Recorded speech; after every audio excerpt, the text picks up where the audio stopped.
السلام عليكم، نتمنى ان شاء الله تكونوا كامل بخير وفي احسن الاحوال، وان شاء الله يا ربي يوصلكم هذا الفيديو وانتم مرتاحين ومتهنين كامل اللي راهم يتفرجوا في هذا الفيديو. اليوم جبت لكم هذه الحلوه، حلوه الزمان، اقتصاديه، يعني نقدروا نحضروها بمكونات موجوده في البيت، في كل بيت، وهشيشه تجي هشيشه بزاف وبنينه، واللي هي حلوه السيجار في المقله. وبلا ما نطول عليكم، هيا معايا نحضروها مع بعض. عندي هنايا زوج عظمات، فنجان سكر، فنجان زيت، عندي لافاني والخميره. كما راكم تشوفوا يعني مكونات سهله. خلاص هنايا راح نحطوا البيض اللي كما راكم تشوفوا زوج حبات نتاع بيض، نزيدوا عليهم السكر، فنجان تاع سكر راتب، ونزيدوا لافاني يعني مغرف صغيره نتاع لافاني. هنايا نحطوا كما راكم تشوفوا البيض والسكر، وراح نخلطوا نحركوهم مليح.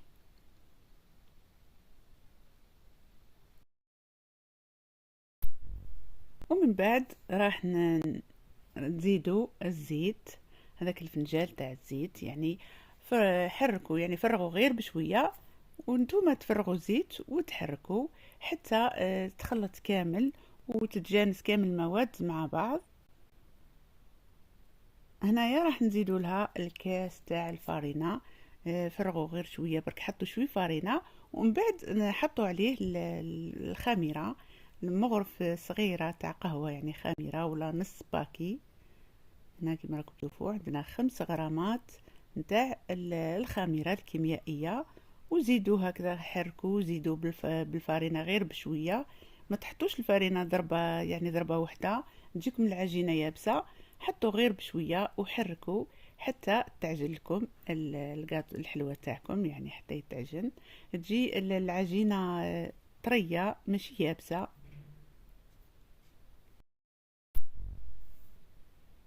هكذا كما قلت لكم، يعني زيدوا غير الفارينة، زيدوا غير بشويه حتى تجيكم العجينه طريه، باش تتحصلوا على النتيجه يعني تكون مرضيه، والنتيجه اللي تحوسوا عليها.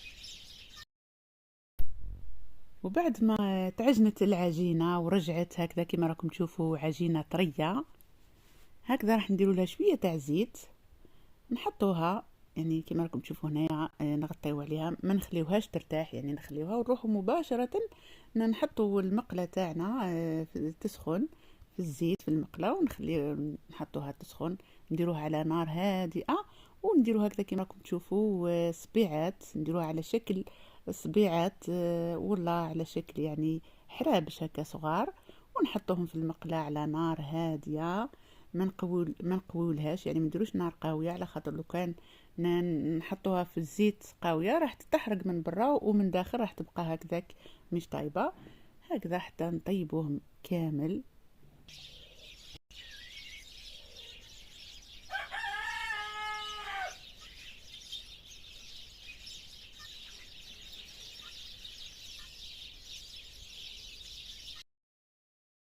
وهذا هو الشكل النهائي نتاع الحلوة تاعنا، حلوة السيجار في المقلاة.